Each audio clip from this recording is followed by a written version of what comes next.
Nous vous proposons une immersion dans un lieu où nos caméras n'étaient encore jamais rentrées. À la maison d'accueil de Cernay-les-Reims, des soignants accompagnent chaque jour des adultes atteints de polyhandicap, une présence constante des gestes essentiels pour des personnes dépendantes dans chaque instant de leur vie. Premier épisode signé Cécile Banazic et Xavier Kless. Sur les hauteurs de Cernay-les-Reims, dissimulée par la forêt, se dresse la maison d'accueil spécialisée Odile Madelin. Comme chaque matin, Marjolaine Marchera, aide-soignante, réveille les résidents.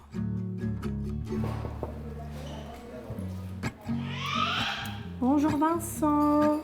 J'allume ta lumière Vincent, attention les yeux. Voilà. Allez, viens là mon doudou. Attention les bras. 1, 2 et 3. Voilà, super.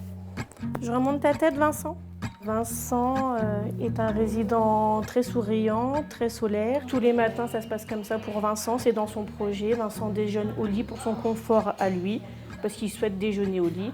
Et après, ensuite, il est levé, il est douché. Et après, il passe sa journée dans son petit fauteuil qui est dans la salle de bain. C'est bon? Oui? Vincent vit ici avec une soixantaine d'autres adultes. Tous sont polyhandicapés. Coucou Nico. On va venir déjeuner? Viens mon doudou. Ils souffrent de troubles intellectuels et moteurs importants. Les points communs de Nicolas et Vincent, c'est qu'ils ont besoin de nous dans chaque acte de la vie quotidienne, que ce soit pour le repas, pour les gestes d'hygiène et de confort. Du fait qu'ils soient polyhandicapés, voilà, vous êtes là du matin au C'est soir. Ça, du matin au soir, les jours fériés, tout ça, les week-ends. On est là, on se dévoue pour eux, c'est un métier de cœur et voilà, on est là pour nos résidents. De nombreux professionnels du médical et du paramédical interviennent ici. Ils sont d'accord déjà? Tiens, donne-moi ta main.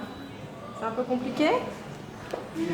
Hop là, super. Comme Isabelle Konarkowski, éducatrice spécialisée, et Aurore Trochesec, le médecin de la structure. Ça va plutôt bien dans l'ensemble actuellement.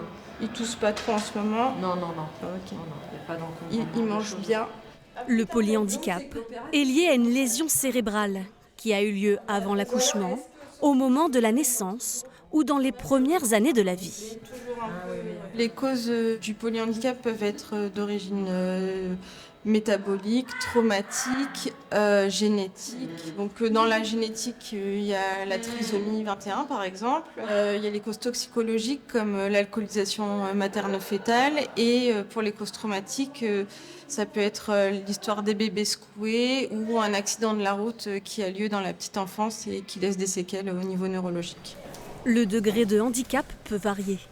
Certains marchent et communiquent verbalement, d'autres pas du tout. Certains présentent des troubles du comportement, d'autres souffrent d'épilepsie. 60 résidents, c'est 60 façons de travailler et de se comprendre. Le relationnel est très important, il faut le créer, eux en ont besoin, ils le recherchent. Et puis ce qui est important, c'est qu'ils se sentent en sécurité et bien dans leur vie.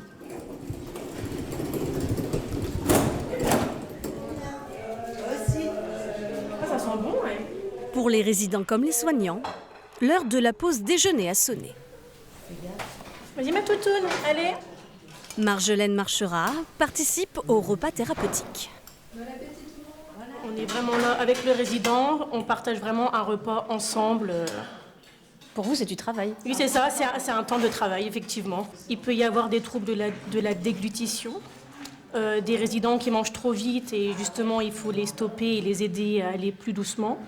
Il y a des résidents qu'il faut cadrer.